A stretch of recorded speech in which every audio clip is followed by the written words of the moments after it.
His wife lit the domestic fire at dawn, boiled water in a mud pot, threw in it a handful of millet flour, added salt, and gave him his first nourishment for the day. When he started out, she would put in his hand a packed lunch, once again the same millet cooked into a little ball which he could swallow with a raw onion at midday. So over here you can see his wife used to lit the domestic fire. Domestic fire in the sense the fire which is lit in between those three stones, right? So she used to make fire. When she used to lit this fire at dawn, early in the morning, when the sun rises, when you get the daylight, when it brightens for the daylight. So that time she used to lit this domestic fire and boiled water. First thing what she did was she used to boil water in a mud pot. And in that boiled water, she used to throw into it a handful of millet flour. So she used to throw in it a handful of millet flour. Millet flour in the sense maybe a wheat flour. Okay, most probably wheat or rice flour she used to throw in that boiling water. Add salt, and she used to add little salt in it and gave him his first nourishment. So this was it. So it was the thing what she used to prepare. So she used to boil water. In it she used to put little flour, millet flour she used to put, and that she used to boil with salt in it and gave him. That was the first nourishment given to him for the day. And then when he started out, she would put in his hand a packed lunch. And when he started, where he started, we had seen earlier in the previous paragraph that he used to go early in the morning. He used to take his goats and his sheep, used to take them for grazing. And when he used to start his journey, that too he used to travel at about a mile, isn't it? So that is what has been said, a couple of miles it has been said in the text, in the paragraph. So before starting his journey, his wife used to give him a packed lunch. Packed lunch was given to him. And what was packed in this lunch? You can see once again the same millet cooked into a little ball. So she used to make balls of that millet flour, the wheat flour which she used to cook earlier with water and salt.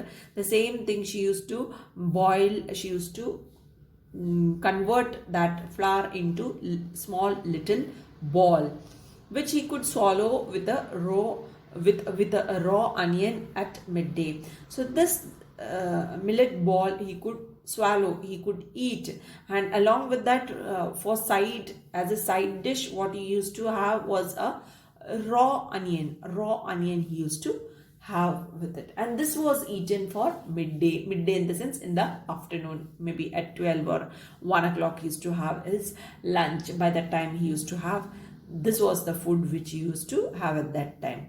So from all these things you can understand their poverty. This was how they used to live at that particular time.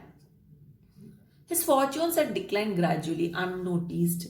From a flock of 40 which he drove into a pen at night, his stock had now come down to the 2 goats. Okay, so this is what you can say. His fortunes, his good luck, that is what is being spoken over here. His fortunes had decreased gradually. Unnoticed, within no time, his fortune came down. From a flock of 40 which he drew into a pen at night, from a flock of 40 ships he had, okay, which decreased into a pen at night, his stock had now come down to 2 goats which were tethered to the trunk of a drumsticks. So from such a huge number, isn't it?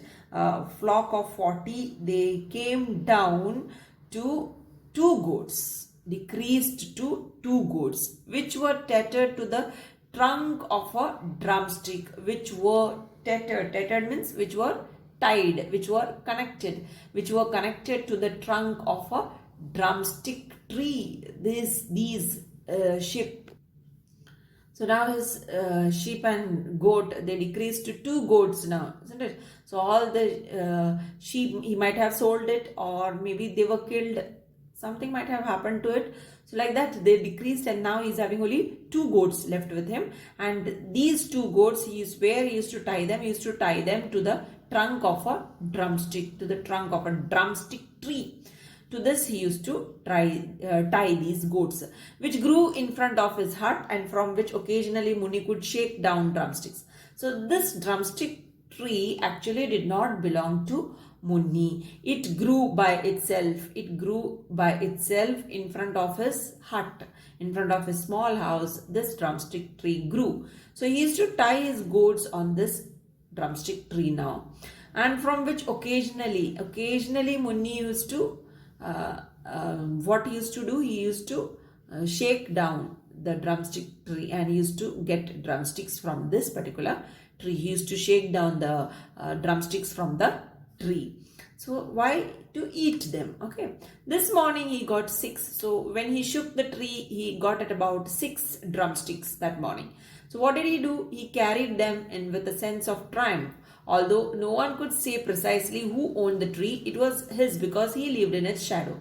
So you can understand over here, he carried them in with a sense of triumph. He was very happy. That was a sort of victory for him, because when he shook the tree, he got at about 6 drumsticks. He was very extremely happy about it, about this victory. He ran happily with it towards his wife.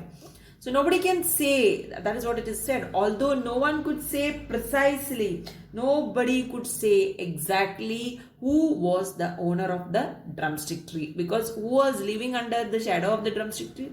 He was the only one who was living. There were no other houses close by. So nobody can claim it as theirs. Okay, so since it was close to his house, it was his. So he was the owner of the drumstick tree, and there he used to pluck them, and he used to have the drumsticks. So this is what you can understand from this particular paragraph. Let us move to the next paragraph.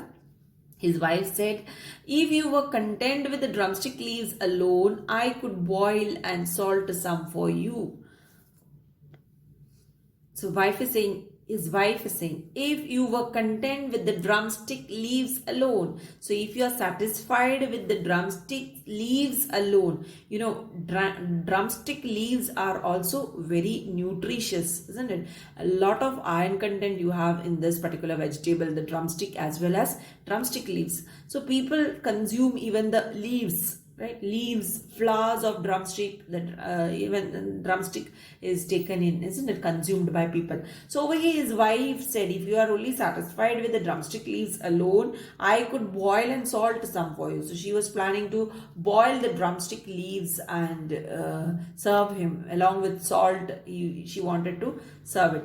So what is the benefit in it? Only doing it, it is nutritious, plus there is no need of much effort and no need of much of the ingredients in it. Only salt is required. Leaves you have to pluck, and you have to just add little salt in it, and you have to consume it. So this is what she said.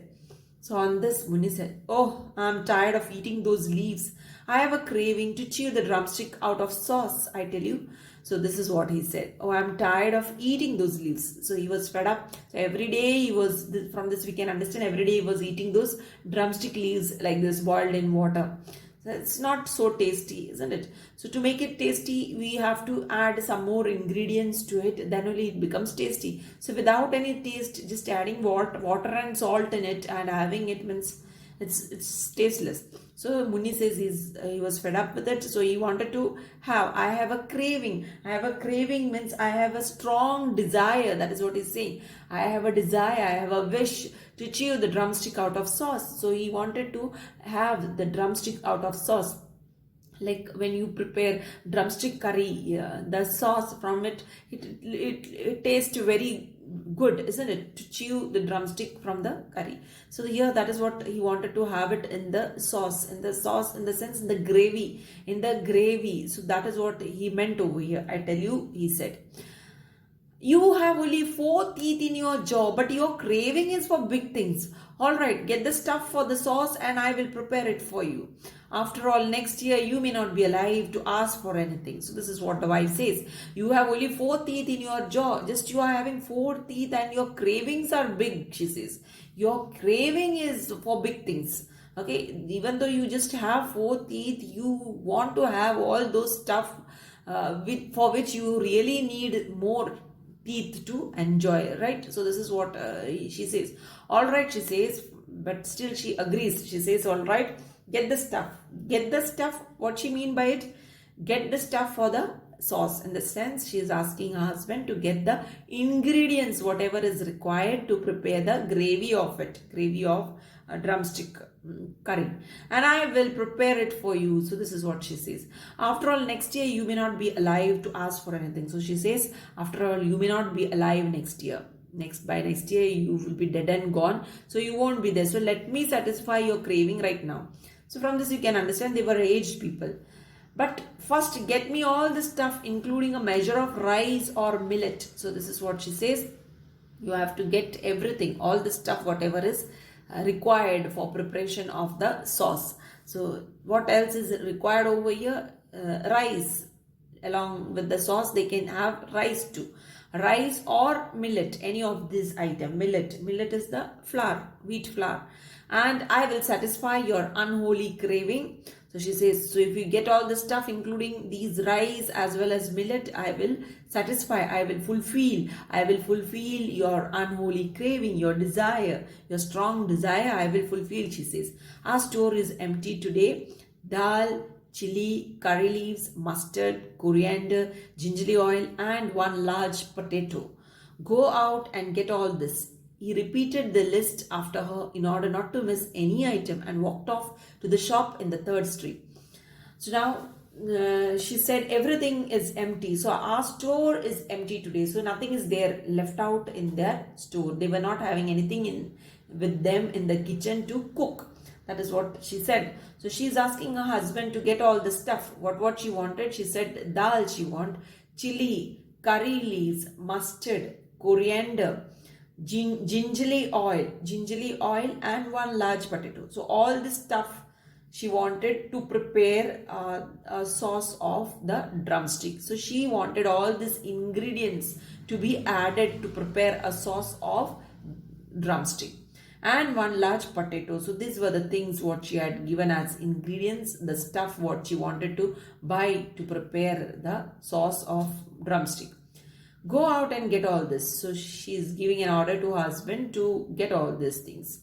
He repeated the list after her in order not to miss any. So he just repeated the list so that he should not forget by the time he reached to the shop. So he just recollected the ingredients told by his wife and walked off to the shop in the 3rd street. So where were they living? They were living in the 4th street. From the 4th street, he moved to the 3rd street where there was a shop to buy these things, whatever is required for preparing the drumstick sauce.